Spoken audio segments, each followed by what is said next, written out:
book of maps is known as an atlas.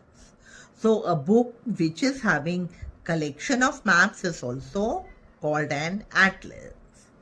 Okay, children, as you know that just now we have studied about the advantages of the map, but it is having some disadvantages also. As you know that the shape of the earth is spherical, it means it's round.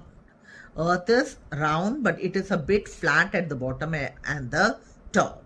So it is spherical in shape. But as I have already told you that maps, they are always made on a flat surface.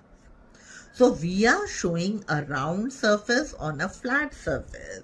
Therefore, the maps, they are not so accurate because we are showing a round surface on a flat surface. So there are some of the mistakes in the map, or they are not that much accurate. Now children, on the next page, as I already told you, you can see the physical map of India. What is the physical map? Means it shows the physical features of the earth. Then here you can see the political map of India. And as I already told you that the political map, it shows the countries and the boundaries of the states and the capital. So you can see the political as well as the physical map. Okay, now let us move on to the next page, and the next topic is map study.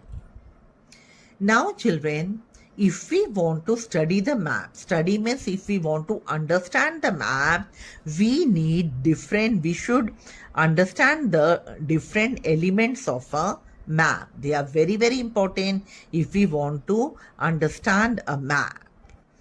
Now children, let us see which are the main elements of the map which help us to understand the map. They are directions, scale, contour lines, legend, or it is also known as key. Then the colors and the symbols, they are also some of the important elements of the map. Now children, these elements, they are known as the language of the map. And if we want to understand the map, we should know the language of the map. So now we will be studying about these various elements which we have just read now. So the first one is direction. You can see the picture over here. We are having 4 main directions. They are north, south, west and east. Okay, so these are the 4 main directions.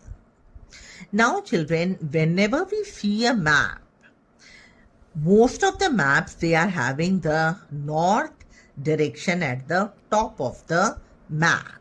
Okay, and then after this, west is on the left, east is on the right, and at the bottom we are having south. Okay, and this is uniformly accepted in all the maps. The directions, they are shown in this way only. Suppose if in any map direction is not written at the top, so we presume it as the north. Okay, now children, you can see over here in between the main directions, we can see some 4 other directions which are known as sub-directions. Okay, now which are the sub-directions?